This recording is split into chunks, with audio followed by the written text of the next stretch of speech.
يا رب صل على محمد يا رب صل عليه وسلم يا رب صل على محمد يا رب صل عليه وسلم يا نبي سلام عليك يا رسول سلام عليك يا حبيب سلام عليك صلوات الله عليك يا مرحبا يا نور العين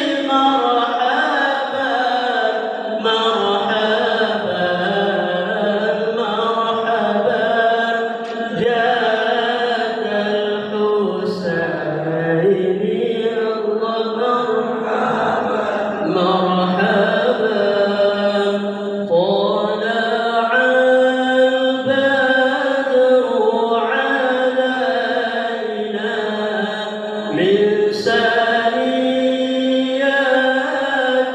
الوداع وجب الشكر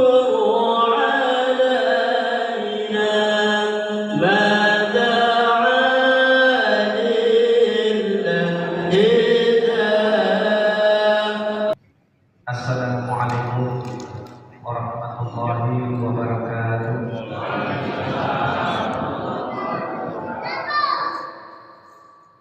Bismillahirrahmanirrahim.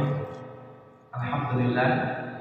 Alhamdulillahilladzi a'azzana bil Islam wa akramana bil iman wa faddalana bil Qur'an. Allahumma shalli wa sallim wa barik ala sayyidina Muhammadin sallallahu alaihi wasallam wa ala alihi wa ashabihi kiram. Amma ba'd. Yang sama-sama kita hormati, kita cintai, kita muliakan karena Allah, Ketua DKM Masjid Muhammad Bapak Sugianto, para asatidz, Bapak Ibu, tidak kami sebutkan nama dan gelarnya, namun tidak mengurangi rasa hormat dan cinta kasih. Bersyukur bisa bersilaturahim di Masjid Muhammad, masjid yang mengumpulkan orang-orang yang hatinya dipenuhi rasa cinta, karena namanya adalah rahmat, kasih sayang, saling menghargai, menghormati, dinamis, harmonis dan penuh dengan keberkahan sebagaimana tema Maulid pada kesempatan kali ini. Bapak Ibu hadirin sekalian, Masya Allah, kalau kita renungi ayat 144 yang tadi dibacakan, itu ayat yang dahsyat sekali. Ayat yang penuh dengan dimensi spiritualitas yang bisa membalikkan suasana kalbu kaum muslimin saat peperangan Uhud, ketika mereka sudah nyaris kehilangan segala-galanya. Bapak Ibu bisa menilai pada saat peperangan Uhud, kaum muslimin itu sudah diambang kemenangan karena strategi yang saat itu ditempatkanlah sekitar 50 orang, 40 sampai 50 orang di Jabal Rumah, sehingga mereka berhasil mengusir kafir Quraisy yang saat itu sudah banyak korbannya dan mereka mundur dari Jabal Rumah.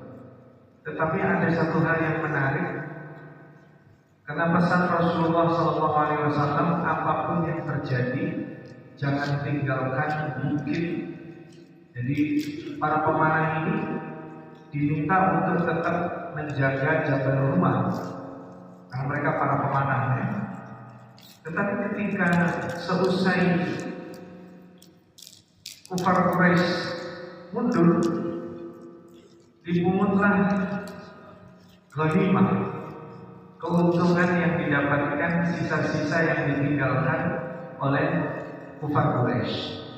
Mungkin kalau zaman sekarang ada yang jam Rolexnya ketinggalan, gitu ya, ada yang handphonenya ketinggalan dan lain sebagainya. Sehingga fenomena itu mengundang sebagian besar para pemanah itu untuk turun dari bukit dan mereka meninggalkan posnya. Mohon izin, mudah-mudahan saya tidak terlalu lancang dalam mengisahkannya, tapi seperti itu kalau kita baca dalam sirahnya. Turunlah itu para pemanah. Dan apa yang terjadi itulah yang ditunggu oleh Khalid bin Walid. Khalid bin Walid yang berputar yang pada saat itu masih belum Islam, langsung merangsek dan merebut posisi Jabal Rumah, sehingga tidak tersisa orang di atas, yang cuma bertahan beberapa orang saja mereka terbunuh dan posisinya berbalik. Bukit itu dikuasai oleh para pemanah dari kafir Quraisy dan jadilah sasaran kaum muslim yang ada di bawah, termasuk tidak terkecuali adalah Rasulullah SAW. Singkat cerita, Abu Bakar As-Siddiq ini punya intuisi yang sangat kuat dan pengalaman, sehingga beliau kemudian men-take over untuk memerintahkan disembunyikanlah Rasulullah SAW di antara bebatuan yang ada di Jabal Rumah. Sehingga Rasulullah SAW setelah terluka-luka cukup parah, ya, dikabarkan sampai berdarah-darah baginya, sehingga kemudian Rasul tidak terlihat di tengah-tengah kaum muslimin. Dan kemudian apa yang terjadi?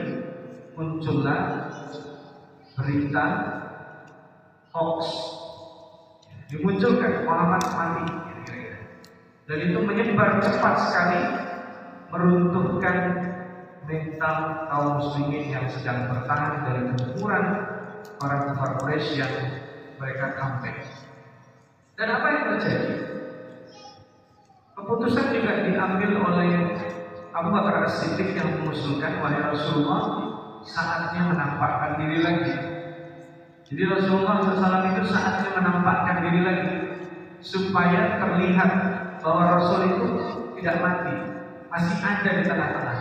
Dan kemudian berbalik, munculnya Nabi Muhammad SAW tersebar kembali, sehingga kaum muslimin kembali menata sofnya, dan singkat cerita kufar Quraisy pun kemudian terpaksa meninggalkan peperangan Uhud, sehingga mereka dikejar oleh kaum muslimin dan seterusnya.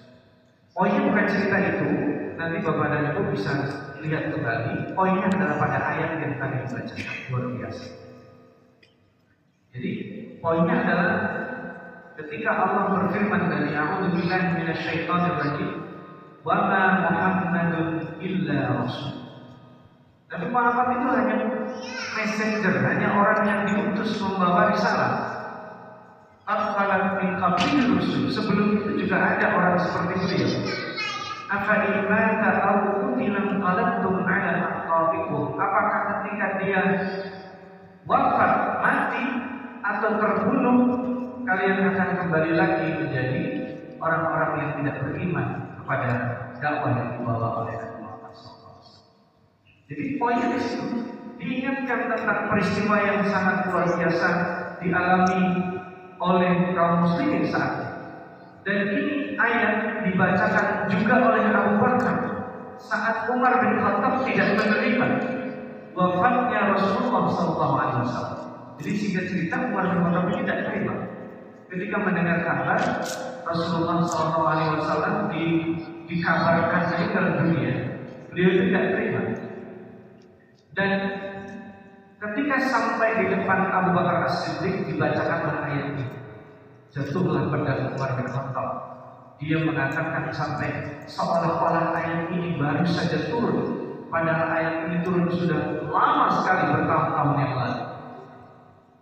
Ini yang menjadi sangat luar biasa.